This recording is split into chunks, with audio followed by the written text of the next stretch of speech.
Bonjour à tous et bienvenue. Dans cette vidéo, je vous présente les principales nouveautés en matière de paye. Je ne détaille pas les principes de base de paye, ce n'est pas l'objet. Vous y trouverez simplement l'essentiel des montants qui sont applicables pour télécharger le support. Surtout, n'hésitez pas, c'est gratuit. Vous allez sur le blog du site pastelétudes.fr et vous pouvez le télécharger sur votre disque dur.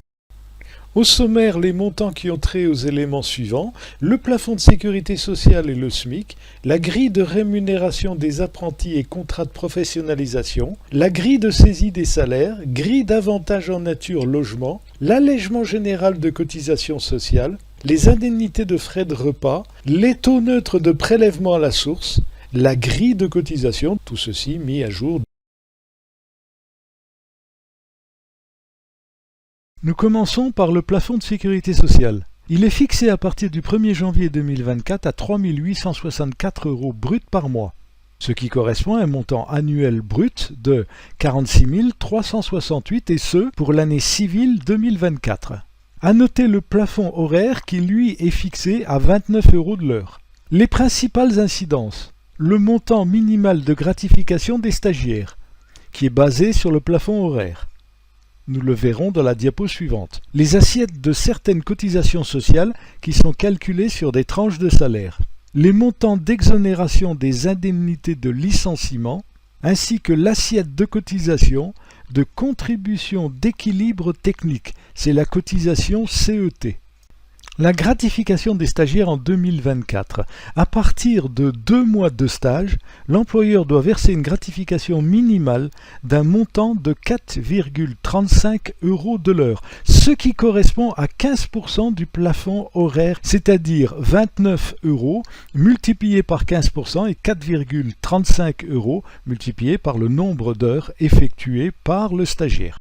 Modification du SMIC. Le montant du SMIC est fixé à 11,65 € de l'heure, c'est-à-dire un montant mensuel brut de 1766,92 €, ce qui correspond à un salaire net de 1398,69 €, mais attention, avant l'incidence des prélèvements salariaux et patronaux de prévoyance et de mutuelle. Le décompte mensuel est le suivant: 11,65 € de l'heure, multiplié par 35 heures, multiplié par 52 semaines, divisé par 12 mois.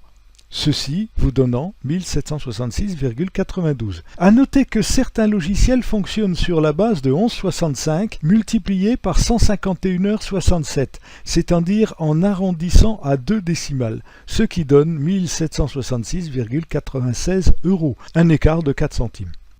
Les principales incidences sont les suivantes: le calcul de la réduction générale de cotisation patronale, le taux de cotisation maladie, selon que le salaire dépasse ou non 2,5 SMIC, le taux de cotisation d'allocation familiale, selon que le salaire dépasse ou non 3,5 SMIC, la rémunération des apprentis, la rémunération des salariés en contrat de professionnalisation, qui sont calculés d'après une grille, et l'indemnisation minimale d'activité partielle. Alors pour mémoire, l'évolution du SMIC du 1er janvier 2022 au 1er janvier 2024. Donc en 2022, du 1er janvier au 30 avril, 10,57 horaires, 1603,12 mensuels. Ensuite, du 1er mai jusqu'au 31 juillet, toujours 2022, 10,85 et 1645,58.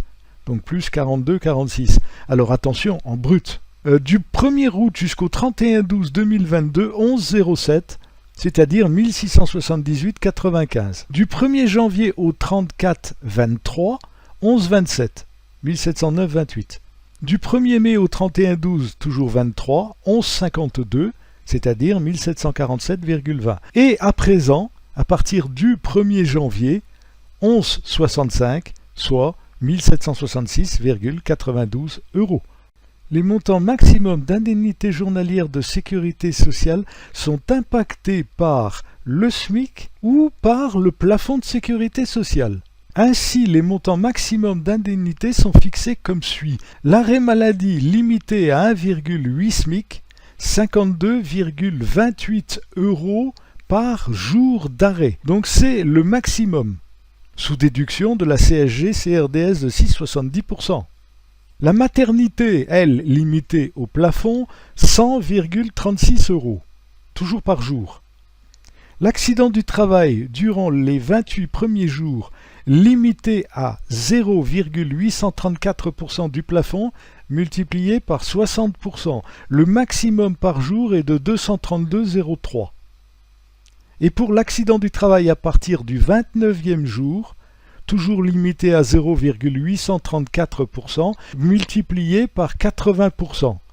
Cela fait un maximum de 309,37 € brut par jour. Autre impact de ce relèvement du SMIC, les grilles de rémunération des apprentis déjà, qui sont calculées en fonction de l'âge de l'apprenti et de l'année du contrat. Donc vous avez les montants qui ont été calculés par rapport à cette grille, nous donnant le pourcentage par rapport au SMIC. Donc vous voyez par exemple que moins de 18 ans, pour la première année, vous avez 27% de rémunération, si on s'en tient bien sûr à cette grille. 27% multiplié par le montant du SMIC, cela fait 477,07. Et ainsi de suite pour les autres calculs. Donc 18 à 21 ans, 21 à 25 ans, puis première, deuxième, troisième année. Pour un âge supérieur à 26 ans, c'est le montant du SMIC qui sera le minimum, ou alors le minimum conventionnel. Vous pouvez avoir des conventions collectives qui sont plus favorables. À noter, et vous le savez, les salaires sont exonérés de cotisations salariales à hauteur de 79% du SMIC, c'est-à-dire 1395,87, intégralement de CSG, exonéré d'impôt sur le revenu à hauteur du SMIC par contre. Cette dernière exonération cesse de s'appliquer lorsque le salaire cumulé de l'année civile excède 12 SMIC mensuels. Alors, vous allez me dire que si on applique cette grille, on n'excédera pas 12 SMIC mensuels. Vous pouvez très bien avoir des primes. Donc si vous avez des primes, par le biais de ces primes, vous pouvez excéder des rémunérations qui sont liées à la grille de ces apprentis. Alors, autre grille impactée, la grille de rémunération des contrats de professionnalisation, basée sur l'âge et le niveau. Alors attention, il s'agit du niveau de la formation.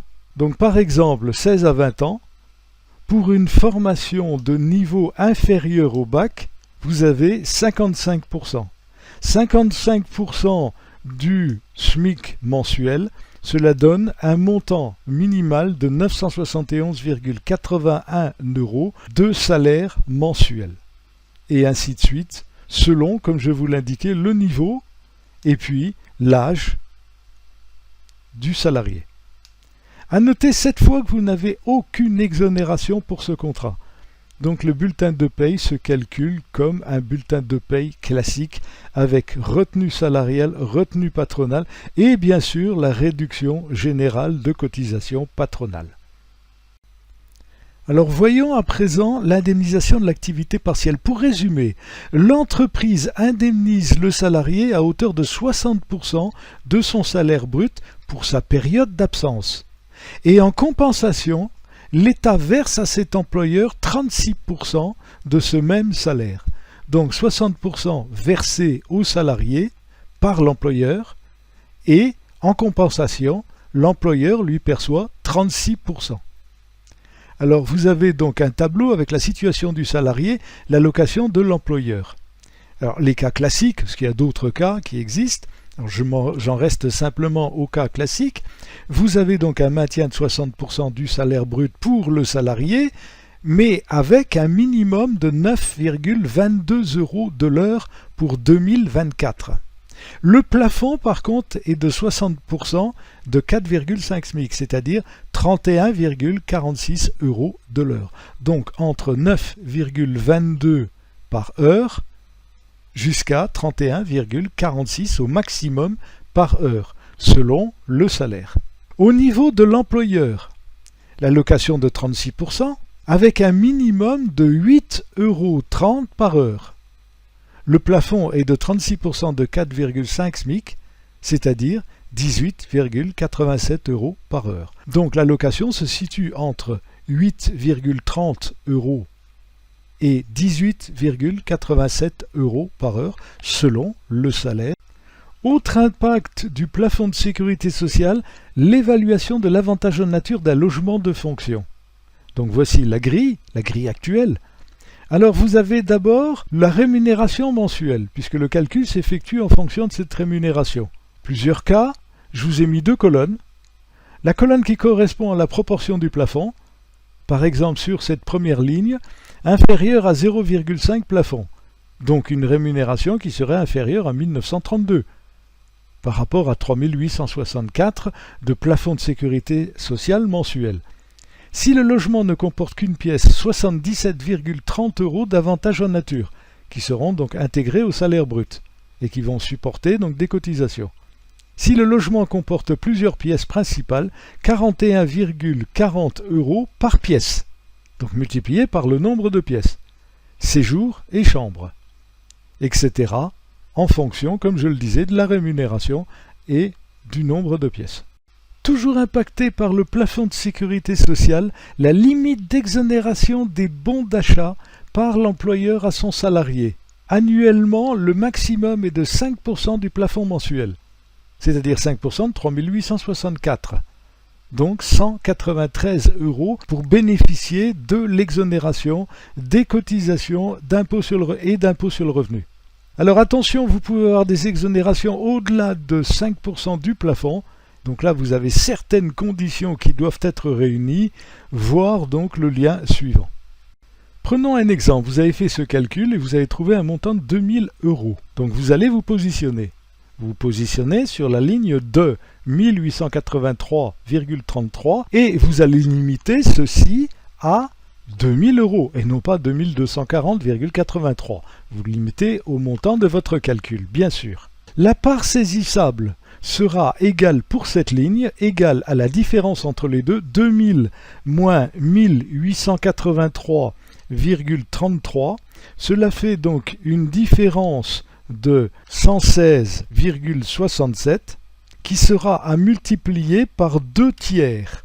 Cela fait 77,78 que vous allez rajouter ensuite au cumul précédent de 329,82. Et ce montant, 77,78, vous le rajoutez à 329,82, cela fait une saisie de 407,60 € que vous allez donc déduire du salaire net à payer.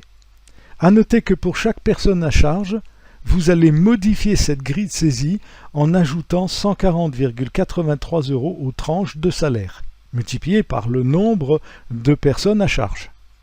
À noter aussi que la déduction de la saisie doit laisser au minimum le montant du RSA, c'est-à-dire 607,75 €. Le montant étant en vigueur à la date de rédaction. Poursuivons par le montant d'avantages en nature repas en 2024, en dehors des apprentis et contrats de professionnalisation dans un premier temps. Fourniture gratuite d'un repas par l'employeur à son salarié en dehors du secteur hôtel, café et restaurant, le sigle HCR, 5,35 € par repas. À présent, repas en secteur d'hôtellerie, café, restauration, 4,15 € par repas, multiplié par le nombre de repas, assujettis donc à cotisation, puisque incorporés au salaire brut. Les montants d'avantages en nature repas en 2024, cette fois des apprentis et contrats de professionnalisation, ils représentent donc 75% des montants précédents, à savoir la fourniture gratuite d'un repas par l'employeur à son apprenti ou son salarié en contrat de professionnalisation, en dehors du secteur hôtel, café, restaurant, 5,35 € multiplié par 75%, 4,01 € par repas. Cette fois, la fourniture d'un repas dans le secteur hôtel, café, restaurant, 4,15 € multiplié toujours par 75% égale 3,11 € par repas. À présent, les limites de montant pour exonération des titres repas.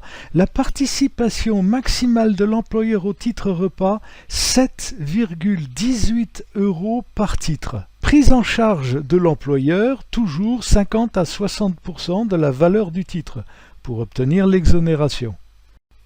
De ce fait, il en découle que la valeur nominale maximale du titre en cas de prise en charge de 50% par l'employeur est de 7,18 € divisé par 50%, c'est-à-dire 14,36 €, toujours pour bénéficier de cette exonération. La valeur nominale maximale du titre, mais cette fois en cas de prise en charge de 60% par l'employeur, 7,18 € divisé par le taux de prise en charge 60%, cela vous donne 11,97 € par repas. Et à présent, les forfaits limites de remboursement de frais de repas.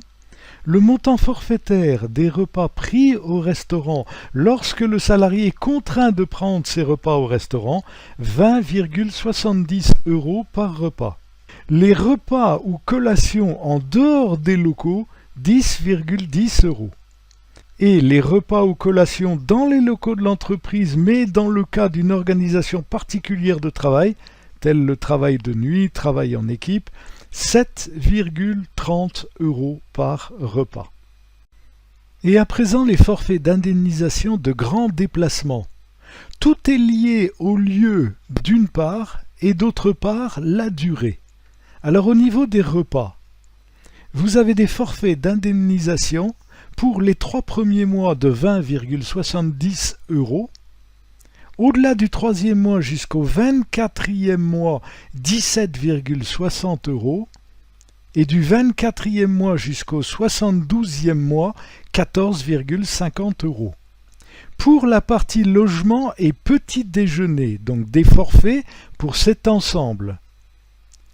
D'une part Paris et les départements de Hauts-de-Seine, Seine-Saint-Denis et Val-de-Marne, vous avez donc des montants quotidiens de forfait pour les 3 premiers mois 74,30 € de remboursement par journée, au-delà du 3e mois jusqu'au 24e mois 63,20 et au-delà du 24e mois jusqu'au 72e mois 52 €.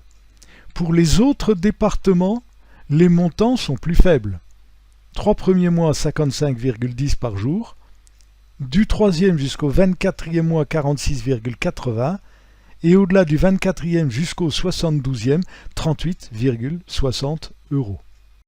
Comme tous les ans, nous avons droit à une modification du taux de réduction générale de cotisation patronale. Dans ce tableau, vous avez en première colonne les cotisations qui sont exonérées.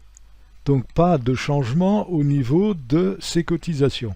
L'assurance maladie, vieillesse, allocation familiale, accident du travail, FNAL, cotisation de solidarité, l'Agirc-Arco, donc la retraite, cotisation de chômage. Les pourcentages varient selon les cotisations FNAL de 0,10%, donc moins de 50 salariés, 0,50% à partir de 50 salariés. Alors vous n'avez pas de changement par rapport à l'année précédente, si ce n'est l'assurance vieillesse qui passe à 2,02% du salaire brut, quel que soit le nombre de salariés, et puis la cotisation chômage qui passe à 4,05%, quel que soit aussi le nombre de salariés. Et comme tous les ans, le taux pris en compte pour l'accident du travail, qui, je le rappelle, est variable selon l'activité, se réduit. L'année précédente, nous en étions à 0,55% et là, nous passons à 0,46%. Vous totalisez toutes ces cotisations et vous obtenez ainsi le pourcentage maximal d'exonération. C'est-à-dire, dans ce cas, en totalisant, vous obtenez 31,94%, donc égal 0,3194, dans le cas d'un effectif inférieur à 50 salariés.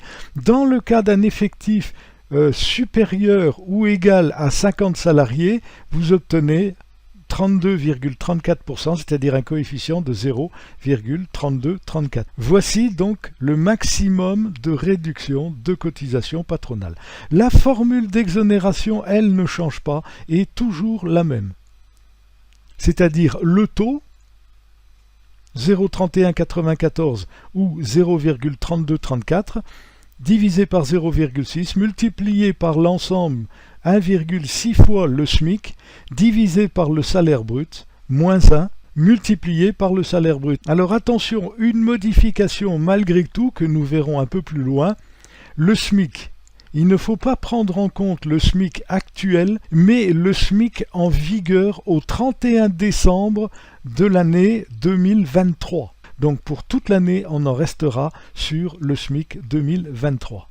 Des cas particuliers de réduction, vous avez donc ce taux maximal que nous venons de voir, 0,3194 et 0,3234, et vous avez des professions pour lesquelles vous avez des taux différents. Les journalistes, 0,2905 et 0,2945. Profession médicale à temps partiel, 0,2938 et 0,2978. Pour les VRP multicartes, 0,3029, 0,3069. Les entreprises ne disposant pas d'un taux de prélèvement personnel pour un de leurs salariés sont dans l'obligation d'utiliser une grille de taux neutre, dont voici un exemple. La grille utilisable en métropole, vous avez donc les différentes tranches de salaire de A, et ensuite le taux qui doit être appliqué en fonction du salaire en question. La taxe sur les salaires, cela concerne les entreprises qui sont exonérées de TVA ou partiellement assujetties à cette TVA. Alors, vous avez les différents taux, donc 3 taux différents, qui n'ont pas été modifiés, 4,25 pour le premier taux, 8,50 pour le second, 13,60 pour le troisième. L'assiette annuelle, donc l'année civile, ça s'entend, de 0 à 8 984 d'assiette, 4,25%. De 8 984 à 17 936, 8,50%. Et supérieur à 17 936, 13,60%. Les assiettes mensuelles, de 0 à 749, 4,25. De 749 à 1495, on passe à 8,50. Et supérieur à 1495, 13,60%. Cette cotisation se calcule individuellement et salarié par salarié en décortiquant le salaire par tranche. Ensuite, lorsque vous avez la totalité des taxes individuelles, vous totalisez tout ceci sur une année civile et cela correspondra donc au montant de la taxe sur les salaires globale de l'entreprise.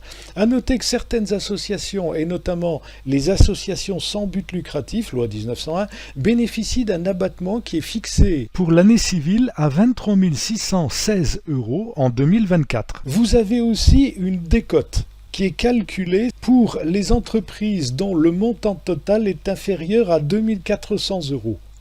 Donc dans ce cas-là, s'il est inférieur déjà à 1 200 €, vous avez une franchise totale, donc aucune cotisation ne sera due. Et si par contre il se situe entre 1 200 et 2 400 €, l'entreprise bénéficie d'une décote des 3/4. Des 3/4 de la différence entre 2040 et le montant que vous avez pu calculer en utilisant cette grille. L'exonération des indemnités de licenciement ou de mise à la retraite. Alors attention, mise à la retraite, il ne s'agit pas d'un départ volontaire par le salarié. C'est l'employeur qui met à la retraite. Donc dans ce cas-là, il s'agit véritablement d'un licenciement. Donc au niveau de l'exonération, je vous ai fait figurer les principes pour l'impôt sur le revenu, donc exonération d'impôt sur le revenu, de cotisation sociale ou de CSG, CRDS, ces exonérations étant différentes. Le principe, lui, ne change pas. Ce qui change, ce sont les montants. Les montants, puisque ces montants sont liés au plafond de sécurité sociale. Donc par exemple là, vous voyez pour l'impôt sur le revenu, la fraction exonérée est plafonnée à 5 fois le plafond annuel de sécurité sociale. Donc jusqu'à ce montant, vous avez donc une exonération. 6 fois en cas de licenciement, là il s'agit de mise à la retraite, là il s'agit de licenciement. Pour les cotisations sociales, là aussi vous avez une limite qui est liée au plafond de sécurité sociale. C'est-à-dire vous avez une exonération jusqu'à cette limite de 2 plafonds annuels. Donc à partir du moment où le montant de l'indemnité est inférieur ou égal à 2 plafonds annuels de sécurité sociale, vous avez exonération complète. Et ensuite, les indemnités qui dépassent 10 ou 5 plafonds annuels doivent être soumises à cotisation dès le premier euro. CSG, CRDS, pas de changement puisque là, il n'y a pas de lien avec le plafond de sécurité sociale. C'est une exonération dans la limite des indemnités légales ou conventionnelles. Donc si l'employeur paye au-delà de ces indemnités légales ou conventionnelles, l'écart sera assujetti à CSG, CRDS.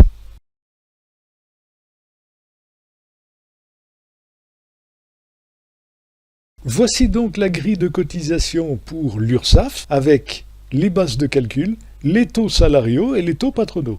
À noter les changements de taux, l'assurance vieillesse calculée sur le brut, qui est à présent fixée en 2024 à 2,02%, et l'assurance chômage qui passe à 4,05%, c'est du patronal. À noter aussi le changement au niveau des taux en rapport avec 2,5 SMIC d'assurance maladie et 3,5 SMIC pour l'assurance vieillesse. Le SMIC à prendre en compte était le SMIC en cours de paye, alors que pour l'année 2024, il faudra partir du SMIC qui était en vigueur au 31/12/2023. Et donc il n'y aura aucun changement durant l'année. On partira toujours de ce montant de SMIC et malgré le fait que le SMIC en cours pourra changer au cours de l'année 2024.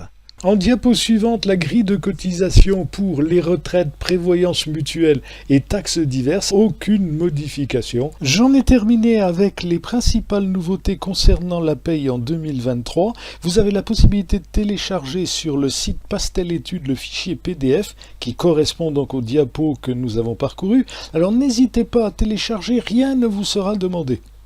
Merci de votre attention et à bientôt. Au revoir.